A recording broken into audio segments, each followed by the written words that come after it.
मैं हूं आपके साथ अंकिता पाल। बुलेटिन की शुरुआत करते हैं।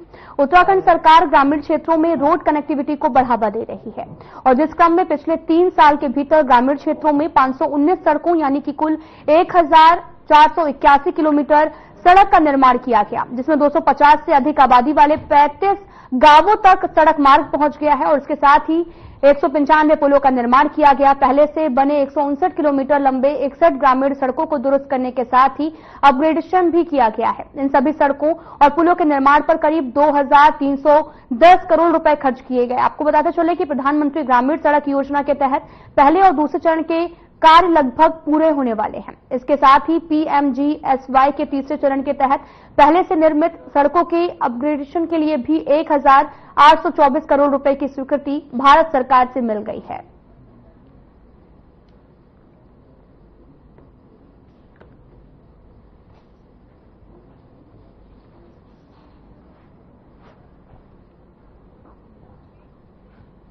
उत्तराखंड प्रदेश की मुख्य सचिव राधा रतूड़ी देहरादून पर हैं और साथ ही आपको बताते चले कि मुख्य सचिव राधा रतूड़ी ने पत्रकारों से वार्ता करते हुए बताया कि यह उनका सरकारी और व्यक्तिगत दौरा भी है। एक सवाल के जवाब में राधा रतूड़ी ने कहा कि मुख्यमंत्री का फोकस इस पर है कि भू कानून को लेकर जिले में क्या क्या समस्याएं आ रही हैं, इसको लेकर जिले में अधिकारियों के साथ विचार विमर्श किया जाएगा। उन्होंने ये भी कहा कि प्रदेश में ऐसा भू कानून बने जिससे सबको अधिकार मिले। उन्होंने कहा कि ऐसा अधिकार बने जिससे अनादि तरीके से भी किसी को कोई बेदखल ना कर सके।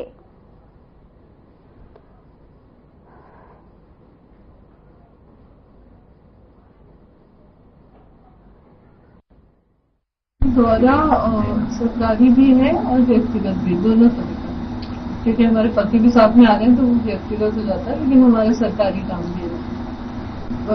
एक्चुअली माननीय मुख्यमंत्री जी का अभी ये फोकस है कि भू कानून पे एक विचार विमर्श सभी जगह हो। तो अभी जिस समय हमारा दौरा होने वाला था, उन्होंने कहा कि आप जहाँ भी जिले में जा रहे हैं वहाँ पे भू कानून के बारे में थोड़ा फीडबैक ले लीजिए, क्या क्या समस्याएं आ रही हैं जमीन से संबंधित। प्रदेश में ऐसा भू कानून बने जिससे सबको उनका अधिकार मिले, किसी को भी अनाधिकार तरीके से किसी को कोई बेदखल ना करे। जिसकी जमीन है, जिसका अधिकार है, वो उसको मिलना चाहिए।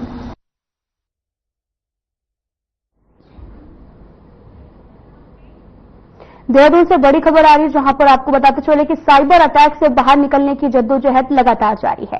देहरादून से बड़ी खबर, जहां पर साइबर अटैक लगातार बना हुआ है, जहां पर ITDA शुरू करेगा और सभी वेबसाइट का ट्रायल।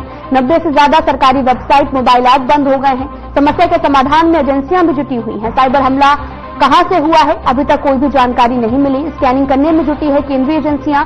सरकार के सभी सरकारी डेटा सुरक्षित है।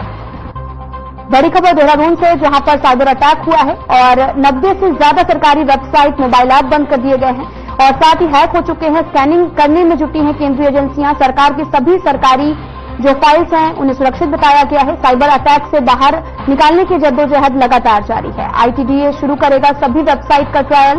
90 से ज्यादा सरकारी वेबसाइट और मोबाइल ऐप बंद है। साथ ही स्कैनिंग करने में जुटी हैं केंद्रीय एजेंसियां। सरकार के सभी सरकारी डेटा सुरक्षित बताया जा रहा। तो वहीं उत्तराखंड बीजेपी के सदस्यता अभियान का पहला चरण संपन्न हो चुका है। 2 सितंबर से 25 सितंबर तक चले सदस्यता अभियान में बीजेपी ने 14 लाख से भी ज्यादा नए सदस्य पार्टी से जोड़े हैं, जिसके बाद बीजेपी सदस्यता अभियान का दूसरा चरण भी जारी है, जो 15 अक्टूबर तक चलेगा। और वहीं इस दौरान बीजेपी प्रदेश उपाध्यक्ष ज्योति प्रसाद गौरेला ने कहा कि सदस्यता अभियान के तहत अभी तक 15 लाख से भी ज्यादा सदस्य बन चुके हैं। समाज के सभी वर्ग बीजेपी की सदस्यता ले रहे हैं।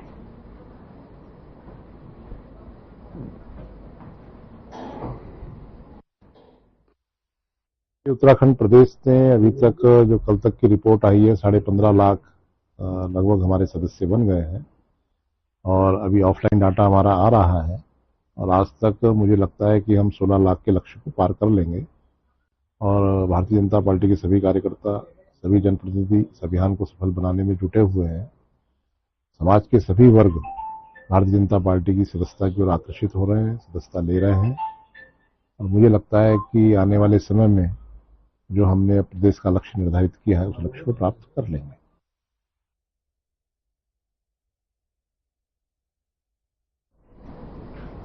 केंद्र सरकार ने उत्तराखंड की 620 औद्योगिक इकाइयों को पूंजी निवेश प्रोत्साहन योजना के तहत सब्सिडी के लिए अपात्र घोषित कर दिया है। इसमें सबसे ज्यादा प्रभावित हरिद्वार जिले की 251 इकाइयां हैं, जबकि उधम सिंह नगर की 134 और देहरादून की 95 इकाइयां भी हैं इस सूची में शामिल की गई हैं। उद्यमियों का भी कहना है कि उन्होंने राज्य के विकास में योगदान देने के उद्देश्य से निवेश किया था। सब्सिडी नहीं मिलने से वे निराश हैं। केंद्र सरकार द्वारा 2017 में औद्योगिक विकास स्कीम लागू की गई थी, जिसके तहत उत्तराखंड, हिमाचल प्रदेश औद्योगिक निवेश को जो है वो बढ़ावा देने के लिए सब्सिडी दी जाती थी। इस स्कीम के अंतर्गत कई उद्यमियों ने भी अपनी इकाइयों का विस्तार किया है।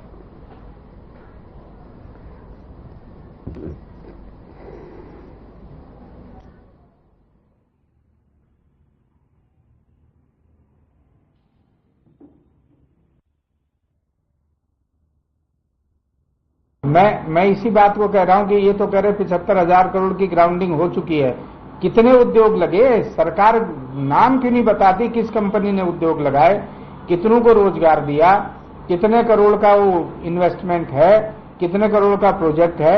ये तो सरकार को कम से कम बताना चाहिए, सार्वजनिक करना चाहिए जनता के सामने। कहीं कुछ नहीं हो रहा है। सरकार झूठ बोल रही है, गुमराह कर रही है।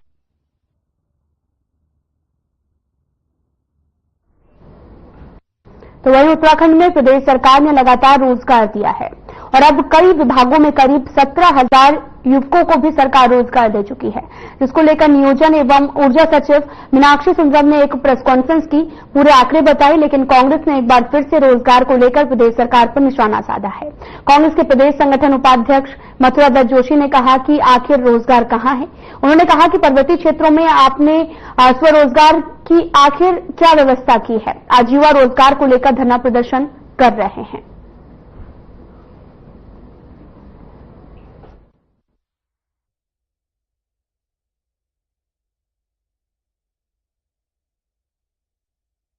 सरकार झूठ बोलने का काम कर रही है।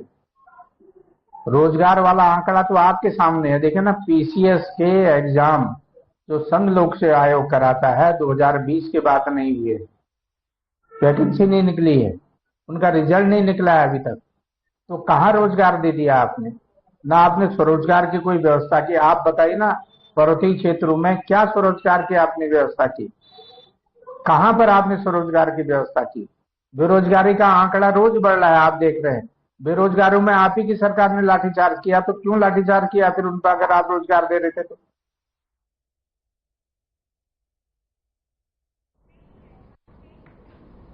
बड़ी खबर देहरादून से आ रही, जहां पर नगर निगम संशोधन विधेयक के लिए समिति गठित की गई है। बड़ी खबर देहरादून से, जहां पर प्रवर समिति की हुई तीसरी बैठक। प्रवर समिति अध्यक्ष प्रेमचंद अग्रवाल की अध्यक्षता में बैठक। पिछली बार में ओबीसी आरक्षण मुद्दे पर हुई थी चर्चा। प्रवर समिति को 1 महीने में सौंपनी होगी रिपोर्ट। विधानसभा अध्यक्ष को सौंपनी है रिपोर्ट। 9 अक्टूबर को अवधि हो रही पूरी। विधानसभा सचिवालय ने अधिसूचना जारी की है। बड़ी खबर, जहां पर 9 सितंबर को अधिसूचना जारी की गई। आपको बताते चलें कि विधानसभा सचिवालय में पिछली बैठक में अधिसूचना जारी की गई थी। प्रवर समिति को 1 महीने में रिपोर्ट भी सौंपनी है, जिसको लेकर विधानसभा अध्यक्ष को ये रिपोर्ट सौंपनी है। बड़ी खबर, जहां पर 9 अक्टूबर को अवधि भी पूरी हो रही है। विधानसभा सचिवालय ने अधिसूचना जारी की थी और 9 सितंबर को अधिसूचना जारी की गई थी और 9 अक्टूबर को यह अवधि खत्म हो रही है। विधानसभा अध्यक्ष को अब ये रिपोर्ट भी सौंपनी होगी। विधानसभा सचिवालय ने अधिसूचना जारी की थी और 9 सितंबर को अधिसूचना जारी की गई थी।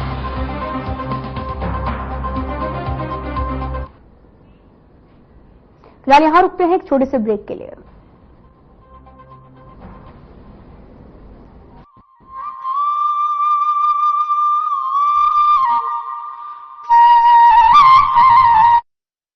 प्रधानमंत्री नरेंद्र मोदी जी के मार्गदर्शन और मुख्यमंत्री पुष्कर सिंह धामी के कुशल नेतृत्व में उत्तराखंड सरकार महिलाओं के सर्वांगीण विकास और सशक्तिकरण के लिए लगातार कार्य कर रही है। पिछले कुछ वर्षों में सरकार द्वारा लखपति दीदी योजना, सशक्त बहना योजना, महिला स्वयं सहायता समूह सशक्तिकरण योजना जैसी महत्वपूर्ण योजनाएं लागू की गई हैं, जिनके माध्यम से महिलाओं का आर्थिक सशक्तिकरण किया जा रहा है। सशक्तिकरण के इन्हीं प्रयासों में शासन, प्रशासन और निर्णय लेने की प्रक्रिया में भी महिलाओं की भागीदारी को बढ़ाया जा रहा है। जहां एक ओर महिलाओं को सरकारी नौकरियों में 30% का क्षैतिज आरक्षण दिया गया है, वहीं अब सरकार ने कोऑपरेटिव बैंकों और सहकारी समितियों में महिलाओं के लिए 33% आरक्षण देने का निर्णय लिया है।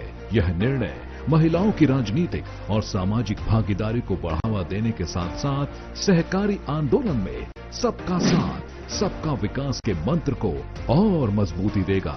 सरकार के इस ऐतिहासिक निर्णय से अब महिलाओं के लिए न्याय पंचायत स्तर पर सरकारी समितियों और जिला सहकारी बैंकों में भी महत्वपूर्ण पदों पर सुनिश्चित भागीदारी का रास्ता खुल गया है। इस निर्णय से सहकारिता विभाग द्वारा चलाई जा रही सभी योजनाओं का लाभ समाज की आधी आबादी तक और प्रभावी तरीके से पहुंचेगा। लैंगिक समानता और महिला सशक्तिकरण की दिशा में सरकार के ये प्रयास न सिर्फ महिलाओं को आर्थिक रूप से सशक्त बनाएंगे, बल्कि उनकी सामाजिक स्थिति को भी सुदृढ़ करेंगे। संकल्प से सिद्धि की ओर, सहकारिता से समृद्धि की ओर।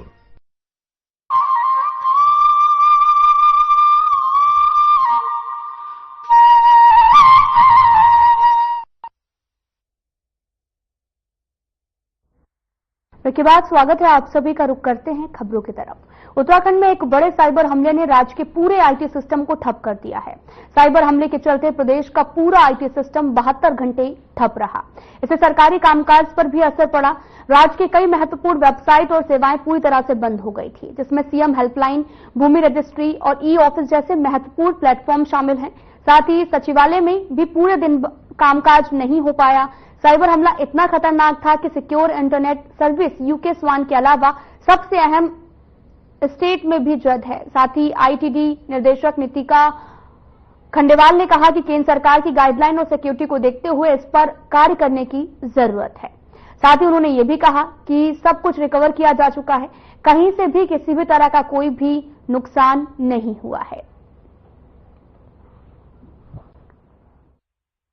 एज सच मैं इस पर कुछ नहीं बोल रहा थी क्योंकि हमें पता ही नहीं, हमारा एनालिसिस नहीं हुआ है। ये हमारे सिस्टम्स पे है, उसकी स्कैनिंग में हमें पता चला। टचवुड इन्फेक्टेड कुछ नहीं है, बट वो जब हम लॉग एनालिसिस अब करेंगे तो जो आप कह रहे हैं कि कहीं से कोई ऐसा सोर्स है, कोई बाहर से है, वो तभी हमें पता चल पाएगा। उससे पहले मैं कुछ नहीं, वी कांट से दैट, क्योंकि अभी तक अभी हम ये भी नहीं। किस तरीके का वायरस जिसने इन्फेक्ट किया है? अब सच बहुत सारे टर्मिनोलॉजीज होते हैं, वो ट्रोजन वायरस होता है, वो technical terms would better be known. Dehradun से बड़ी खबर आ रही है, जहां पर बेरोजगार युवाओं के लिए काफी अच्छी खबर है। जहां पर यूके एसएससी ने भी निकाली है विज्ञप्ति। यूके एसएससी के ने 751 पदों पर सीधी भर्ती निकाली है। समूह गा के कई पदों पर भर्तियां अभ्यर्थी वेबसाइट पर ऑनलाइन कर सकते हैं आवेदन। और साथ ही 19 जनवरी 2025 को परीक्षा की आयोजित की जाएगी और 19 जनवरी को ही लिखित परीक्षा भी की अंतिम तारीख है। 11 अक्टूबर से अभ्यर्थी ऑनलाइन कर सकते हैं आवेदन। बड़ी खबर, जहां पर वेबसाइट पर आप लॉगिन कर सकते हैं। साथ ही 19 जनवरी को लिखित परीक्षा की अंतिम तारीख है। 11 अक्टूबर से अभ्यर्थी ऑनलाइन आवेदन भी दे सकते हैं। बड़ी खबर इस वक्त की देहरादून से बेरोजगार युवाओं के लिए काफी अच्छी खबर है, जहां पर वेबसाइट पर आवेदन दे सकते हैं। 19 जनवरी 2025 को परीक्षा आयोजित की जाएगी। 19 जनवरी को लिखित परीक्षा भी अंतिम होगी। साथ ही 11 अक्टूबर से अभ्यर्थी इसके लिए आवेदन भी दे सकते हैं। देहरादून के बेरोजगार युवाओं के लिए अच्छी खबर है, जहां पर 19 जनवरी 2025 को परीक्षा आयोजित की जाएगी।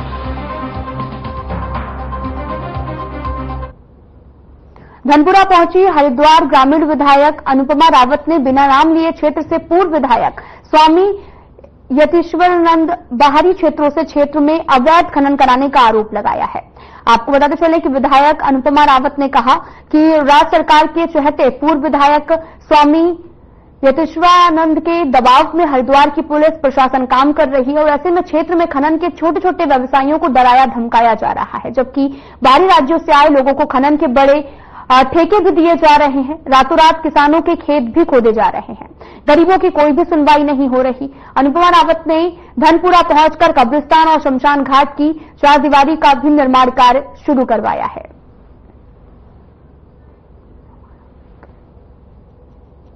देखिए, मैं साफ रूप से एक बात कहना चाहती हूँ, यहाँ की जल जंगल जमीन पर यहाँ के स्थानीय व्यक्ति का अधिकार है। बहुत दुख से कहना पड़ रहा है, जो झूठा बुग्गी चलाते हैं, जो अत्यंत गरीब वर्ग है, जिसको अपनी भूमि से मिट्टी उठाने की परमिशन नहीं है, उसको तो टॉर्चर करते हैं। जब ऐसी कोई बात आती है तो उन पर टॉर्चर कर देते हैं, क्योंकि उनकी वो कहीं ना कहीं मजबूर है। लेकिन कहीं ना कहीं सरकार का संरक्षण ऐसे बाहरी लोगों को प्राप्त है जो अन्य राज्यों के यहाँ पर आ रहे हैं और अवैध जो है खनन किया जा रहा है, खेत खोद दिए जा रहे हैं, रात में उसको तालाब में परिवर्तित कर दिया जा रहा है। धामी सरकार के कार्यकाल में 2 मेडिकल कॉलेज की शुरुआत होने से प्रदेश में स्वास्थ्य व्यवस्थाओं की बेहतरी की उम्मीद जगी है। मेडिकल कॉलेज की शुरुआत के साथ ही 200 मेडिकल की सीटें भी बढ़ी हैं। मेडिकल की सीटों के बढ़ने से जहां एक तरफ छात्रों के लिए मेडिकल की पढ़ाई के मौके बढ़ेंगे, तो वहीं प्रदेश में युवा चिकित्सकों की कमी भी जल्द ही दूर होने की आस जगी है। इस पर बीजेपी विधायक विनोद चमोली ने कहा कि सरकार का लक्ष्य है कि प्रत्येक जिले में एक मेडिकल कॉलेज होना चाहिए। मेडिकल की सीटों के बढ़ने से युवा चिकित्सक प्रदेश को भी मिलेंगे, जिसमें प्रदेश में जो चिकित्सकों की कमी देखी जाती है उसमें भी सुधार होगा। इसमें एक टारगेट लिया गया है कि हम हर जिले में एक मेडिकल कॉलेज बनाना चाहते हैं और हमारे प्रदेश के लिए वरदान साबित होगा, क्योंकि हम जब सीटें बढ़ा रहे हैं तो सीटें बढ़ाने का मतलब आपको डॉक्टर्स उपलब्ध होते हैं। आज प्रदेश की जो समस्या है, जो हेल्थ सेक्टर में जो हमें सब दिक्कतें आ रही हैं, वो यही आ रही है कि हमारे पास दक्ष चिकित्सक नहीं है, हमारे पास डॉक्टर्स नहीं है प्रॉपर। तो उन डॉक्टर्स की संख्या, अगर हमारे ज्यादा डॉक्टर निकलेंगे तो ज्यादा डॉक्टर हमको उपलब्ध हो पाएंगे।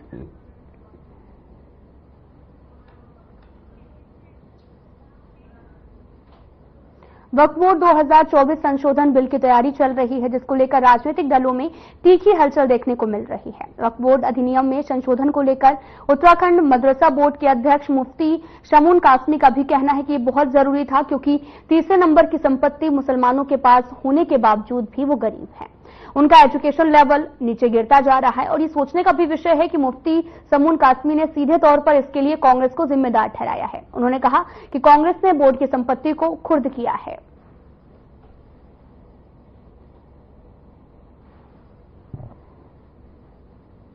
देखिए, वक्फ बोर्ड जो 2024 संशोधन बिल जो जिसकी तैयारी चल रही है और जेपीसी में उसके ऊपर बहुत पूरे देश के अंदर उसके ऊपर चर्चाएं हो रही हैं और जेपीसी के माननीय अध्यक्ष श्री जगदम्बिका पाल जी जगह जगह जाकर के लोगों की राय ले रहे हैं। मैं आज ये बात कह सकता हूं कि ये बहुत जरूरी था। तो वह स्मार्ट मीटर और फसलों के दामों में वृद्धि किए जाने की मांग को लेकर भारतीय किसान यूनियन की महापंचायत पर पुलिस ने सैकड़ों किसानों पर मार्ग बाधित किए जाने का आरोप में मुकदमा दर्ज किए जाने के बाद किसान उग्र हो गए हैं। प्रशासन के इस रवैये से नाराज किसानों ने मंगरौर क्षेत्र में प्रेस वार्ता कर प्रशासन से आर पार की लड़ाई किए जाने की चेतावनी दी है।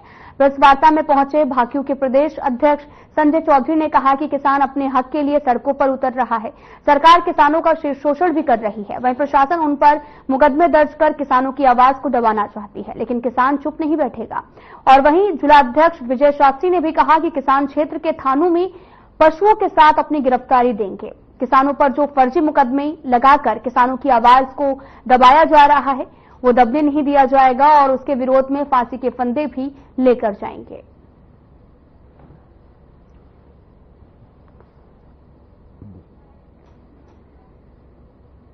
देखिए, हमने जो 1 अक्टूबर को रुड़की के अंदर महापंचायत करी, उसका हमने 25 तारीख में एक नोटिस यहाँ के प्रशासन को दे दिया था और नोटिस देकर वो रिसीव करा रखा है हमारे पास, उसकी रिसीव कॉपी है।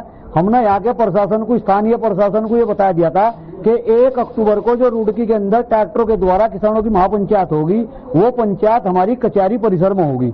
हमें कचहरी परिसर में अपने ट्रैक्टरों के साथ जाना था, वहां महापंचायत करनी थी, लेकिन उससे करीब 100-200 मीटर 500 मीटर पहले ही बैरिकेटिंग पुलिस ने लगाकर हमारा रास्ता रोक दिया, जिस वजह से वो हाईवे जाम हुआ, सड़क जाम हुई। सड़क जाम किसानों ने नहीं करी, सड़क जाम यहाँ के स्थानीय प्रशासन ने करी। भाई आगे तो जो प्रशासन जाएगा वो स्टाफ रहेगा, जो प्रशासन फेरा फेरी दिखाना है तो हम इसी काम से चलेंगे। अब आप देखो 20 दिन से धरना चल रहा है, वहाँ कोई कार नहीं खुलती। उसके बाद अब हमने 3 नोटिस दिए। जब आप वार्ता नहीं करोगे तो जनता में रोस्ता होगा, जनता तो निकलेगी, जनता गुलाम थोड़ी है ना किसी की, और निकली। उसके बाद बैरिकेडिंग खुद लगाए। जब हम वहां जा रहे थे साइड में ट्रैक्टर लगाएगा, हम लोग अंदर जाते, जनता को सारा बैरिकेडिंग लगा दो।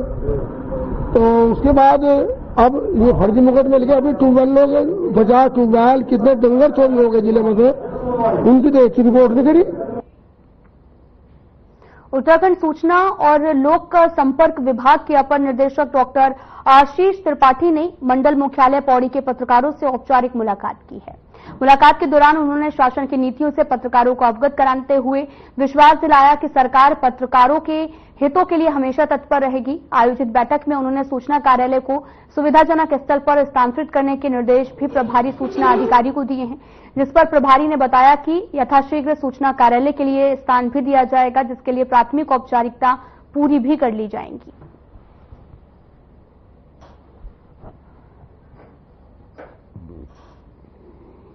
माननीय मुख्यमंत्री जी की अपेक्षा थी कि सूचना विभाग के अधिकारी जिलों में जाए और जिलों का भ्रमण करें, जिलों की मीडिया से मिले, मीडिया के संबंध में क्या दिक्कतें आ रही है उसका फीडबैक लें। इस क्रम में मैं आज पौड़ी आया, जो अपने जिला सूचना कार्यालय का निरीक्षण किया।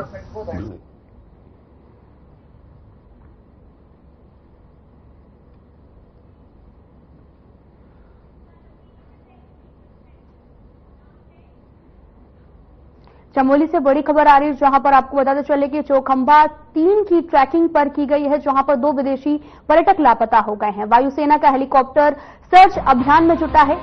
6,995 मीटर की ऊंचाई पर चौखंबा पर्वत 3 पर 3 अक्टूबर की शाम को मिली थी सूचना। ब्रिटिश नागरिक फाइजनी मनरीज 27 साल का है, जो कि लापता है। यूएसए नागरिक मिशेल थेरेसा देबुरोव 23 साल का है, जो कि लापता है। बड़ी खबर इस वक्त की टीवी स्क्रीन पर, जहां पर आपको बताते चलें कि यूएस का नागरिक लापता है, ब्रिटिश नागरिक फाइजन मनरेसा लापता बताए जा रहे हैं। चमोली से खबर है, जहां पर चौखंबा 3 की ट्रैकिंग पर गए हुए थे। वायुसेना का हेलीकॉप्टर सर्च अभियान लगातार जुटा हुआ है। 6,995 मीटर की ऊंचाई पर थे, जहां पर आपको बताते चले कि ब्रिटिश नागरिक लापता होने की जानकारी मिली है, जहां पर चौखंबा 3 की ट्रैकिंग पर गए थे, जहां पर 2 विदेशी पर्यटक लापता हो गए हैं। फिलहाल इस वीडियो में इतना ही। नमस्कार।